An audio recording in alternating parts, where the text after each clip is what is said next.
My name is Mutisya. I am a human capital strategist, and today I'm going to be addressing those who are in schools or just finished college, and especially those who are in college right now. If you're in college, it's your time to be preparing on how you're gonna face life after the 4th year or after you finish college. So why am I talking about this? Because I've seen a lot of you guys who are in colleges, and especially the universities or colleges, who you just go to school and all through is just about you and your exams and the library and ABCD. And when you're finished 4th year, that's when you're coming to us to look for internships, look for jobs. And especially this is for courses that do not have an internship that is already embedded in the program. When you do this, you're competing with the people who already have work experience. And you cannot be sitting there waiting for the school to ask you to get an internship if that's not a facility. Because again, then it means you'll never have any experience. I have seen people who come to ask for internship and they cannot even put pins in a stapler. They don't even know how to do basics like that. They can't file. And those are things that you should be able to learn from either after school or even from your 1st year, 2nd year, 3rd year, and 4th year. Or just basics of things that you should be knowing in your if you're pursuing if you're very keen about succeeding in your career. So how do we build this experience? We have seen that even when it's in internship, it is still competitive. And there's a reason why Jane will be picked and John will be left out. What is the difference? And the difference comes from how you speak and the experience that you bring on the table. If you have never worked anywhere, trust me, your language is very different from the person who has been able to go for an internship. And when you go for this internship and you're not hungry for knowledge, you're not the person chasing people who know for them to tell you what happens in the department or in that career and how they have succeeded, then you end up knowing very little. You come out of that internship knowing too little.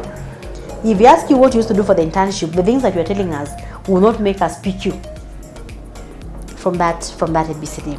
And again, even if you're in school, you must know that it's about competition. You need to be able to stand out. What is this one thing that you must do? I know marketers who go through school and they do marketing, all factors held constant, and they would have it's possible for them to actually go to school and do something like marketing, something like driving, because you want to stand out, that you can actually, you can be a marketer and they can give you a car from day one, but you don't do that. You choose to spend that money in something else that is totally useless. So again, being able to look at the end of the tunnel, after 4 years, where will I start?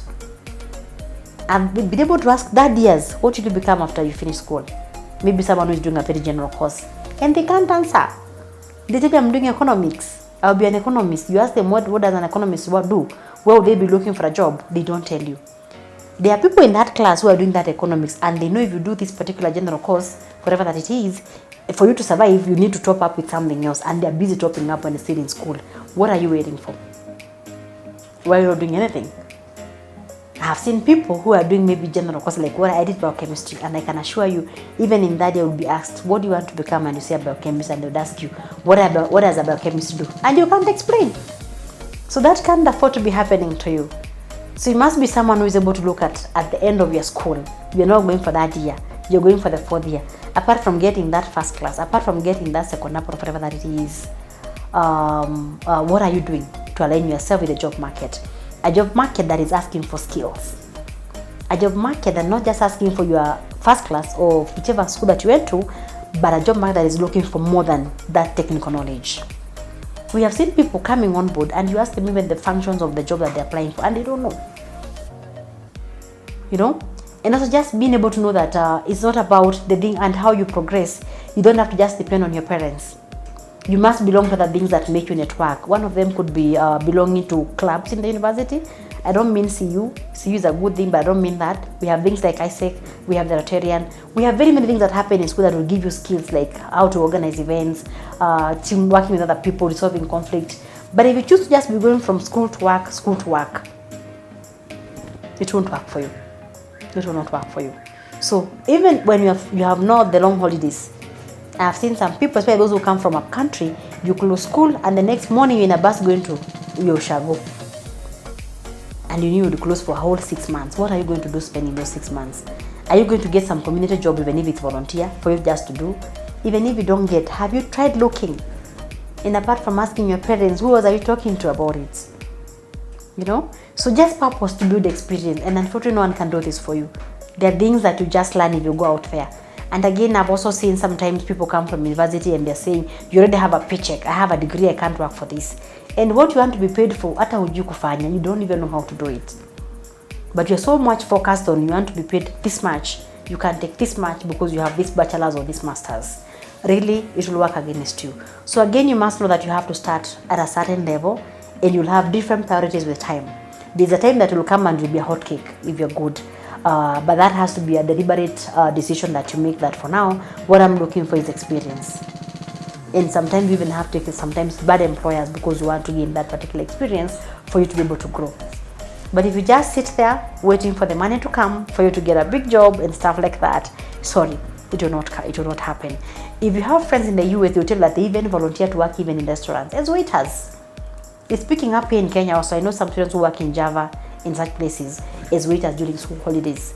And it's a better thing because you learn one or two things. You learn how to relate with people, not just your parents or relatives. You learn how to, how to be a team player. You learn very many soft skills when you're doing that. And when you come for the interviews after your 4 years in college, trust me, that person who was a waiter somewhere, that person who was a volunteer teacher somewhere performs much better than someone who just sat through school, went home, did exams and got their first class. Another thing that I might caution, sometimes you go to school and you become very playful, you get involved in other things and you end up also failing. Sometimes it is very sad, maybe you even have scholarship and you can't qualify because you flopped, and it's not because you could not have passed, but because you didn't take your work seriously as a student. You didn't think that it will affect you in 4th year to have poor grades when you could have gotten very good grades, because in any case you're just in school reading. So if you have to flop because you didn't have an option, but not because you didn't take it seriously, because then you live with it as a regret all your life. So let's plan our transitions. Let's think from the end, with the end in mind. Think about that life after 4th year, when you're in 1st year, even after Form 4. Start engaging and doing other things. All the best in your transition. Again, work on your CV. Look for an expert. Let them work on your CV in a way that they can actually bring the skills that you bring for that internship or entry job. Work on your interviewing skills. Work on your communication skills. Get something in terms of dressing up, so that you don't come for interviews dressed like a student because you have nothing to wear and you're looking all bad and stuff. So invest in yourself in a way that you stand out of the crowd. All the best. We see you soon. Feel free to subscribe and share with your colleagues and friends. Bye bye for now.